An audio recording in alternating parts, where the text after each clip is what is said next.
pertanyaan pertama mungkin Pak Rahmat ya, Pak Rahmat. Kalau Pak Rahmat masih ingat saya, Pak. 4 atau 5 tahun yang lalu saya ke Bontang ya, waktu itu Bapak masih jadi Dirut PKT ya Pak ya? Iya, saya belum di Investor Trust, masih di tempat lama Pak. Iya, iya. Waktu itu kita lari Pak, lari pagi dan keliling-keliling, dan saya sangat terkesan dengan landscape di Bontang Pak. Di sana ada hutan ya, kemudian ada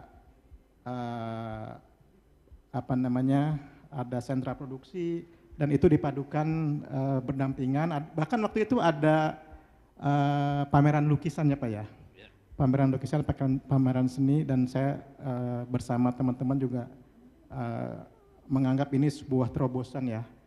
Pak Rahmat mencoba memadukan antara lingkungan dan kegiatan manufaktur ya Pak ya.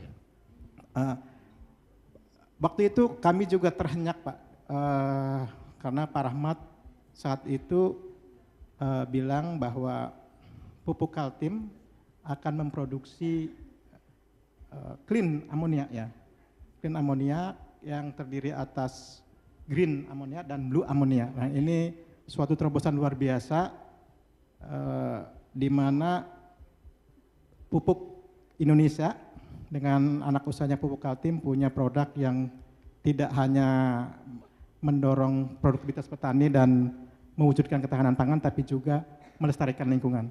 Boleh Pak Rahmat cerita tentang produk ini Pak? Ya, baik, terima kasih Mas Abdul Aziz, Pak Primus, Pak Wisnu, terima kasih atas undangannya. Dulu Pak Primus sama Pak Abdul Aziz ke Bontang masih belum di Investor Trust dan saya belum di Pupuk Indonesia. Jadi sekarang ini pertemuan yang cukup lama. Pertama-tama saya mau menjelaskan Pupuk Indonesia dulu ya, supaya semua mendapatkan perspektif mengenai Pupuk Indonesia. Kalau boleh mungkin 5 menit saya akan sampaikan. Pupuk Indonesia ini hari ini, selanjutnya bisa tampilkan ya. Pupuk Indonesia ini dari sejak didirikan tahun 1959 di Pusri pertama kali, hari ini Pupuk Indonesia itu sudah menjadi end-base player terbesar di Asia Pasifik, Middle East, dan North Afrika. Apa itu end-base? End-base itu ya urea dan amonia. Untuk amonia kita itu produksinya 7 juta ton dan itu menjadikan kita terbesar. Nomor 2 setelah kita itu adalah Qafco atau Qatar. Untuk urea kita 9,4 terbesar dan nomor 2 itu adalah Sinofert. Nah, ini supaya kita paham, mohon izin untuk memperkenalkan mungkin Pupuk Indonesia. Pupuk Indonesia hari ini sudah menjadi the 5th largest fertilizer company globally. Dan kalau kita lihat dari kinerja finansialnya, jika dibandingkan di sektor manufacture di Indonesia, itu sudah kita menempati urutan kedua, baik dari return on invested capital maupun return on asset. Jadi yang ingin kami sampaikan adalah dari dukungan seluruh stakeholder, hari ini Pupuk Indonesia itu sudah seperti ini. Lantas ada pemerintahan Pak Prabowo menempatkan bahwa ketahanan pangan sebagai sebuah fundamental utama kan. Nah di Pupuk Indonesia uniknya kita tidak hanya menjadi fundamen terhadap ketahanan pangan, tapi juga fundamen untuk sektor industri. Karena produk kita itu untuk yang berbasiskan gas alam saja, karena ada berbasiskan potassium itu, untuk yang berbasiskan gas alam saja menopang 12 industri lainnya. Jadi kalau ini terimbas, maka 12 industri yang lainnya juga akan terimbas. Disinilah pertemuan antara ketahanan pangan dengan ketahanan industri. Kalau bahasa kami, ketahanan pangan adalah fondasi, industri adalah penggeraknya. Dan dua-duanya itu bertemu di Pupuk Indonesia, kira-kira gitu. Nah, sekarang kita bicara transisi energi. Apa hubungannya pupuk dengan energi? Orang mungkin intuitively akan mengatakan pupuk itu kaitannya erat dengan pangan. Ternyata tidak. Pupuk itu kaitan terdekatnya itu justru dengan energi. Kalau dengan food itu 64%, tapi dengan energi itu 75%. Dan komponen gas bumi terhadap biaya produksi kita itu cukup signifikan. 71% kalau untuk urea dan 5% untuk NPK. Tapi overall gas bumi itu kontribusinya sekitar dari HPP total itu hampir 40%. Jadi very significant. Nah, karena menggunakan gas bumi, by definition namanya hidrokarbon. Yang kita butuhkan hidrogen, yang kita lepas ke udara karbon, maka karbon yang kita lepas itu cukup tinggi. Lalu bagaimana transisinya?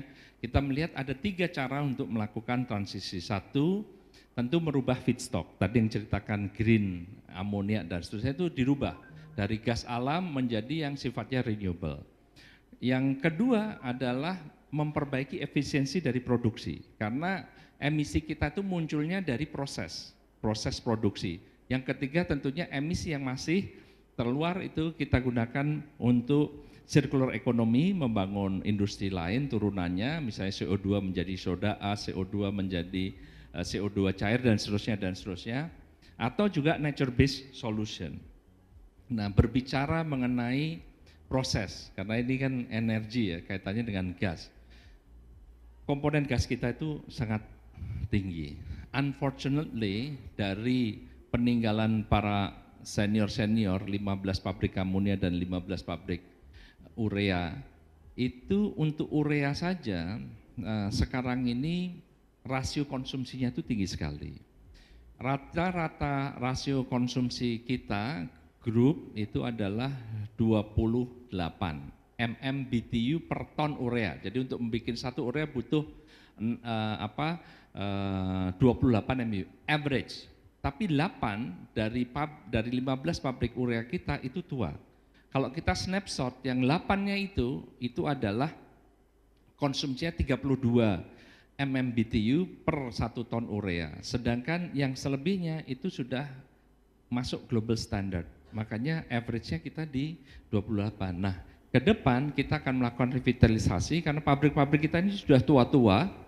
Kita sudah lama tidak melakukan pembangunan pabrik sejak tahun 2003, sejak ada paket undang-undang keuangan dan UU BUMN yang pertama nomor 19 tahun 2004. Nah, untuk merevitalisasi itu kita butuh 54 triliun dan itu akan kita lakukan, dan kalau itu dilakukan maka average consumption gas ini akan turun menjadi 24. Kalau menjadi 24 maka tentu 50% dari emisinya sudah bisa kita kurangkan, karena pabrik baru 24, yang lama itu 32. Jadi kalau gini kita kurangi jadi 25, itu 50% dari emisinya sudah berkurang. Nah, transisi ke depan tadi cerita mengenai blue ammonia dan green ammonia. Kalau blue ammonia itu tentu dari grey tapi CO2-nya yang teremisi kita masukkan ke carbon capture storage. Tadi saya lihat ada teman dari Energi Mega yang kita sedang menggarap proyek di Aceh untuk kita suntikkan karbon yang kita emisikan ke storage yang dimiliki oleh Energi Mega Persada. Nah, yang kedua adalah green. Green ini menggantikan dari natural gas menjadi air. Karena yang kita butuhkan kan hidrogen. Biasanya hidrogen kan kalau hidrokarbon kan karbon dan C dan H. Kalau air kan H2O. Jadi kalau kita ambil hidrogennya yang kita lepas ke atas itu adalah oksigen sehingga sehat.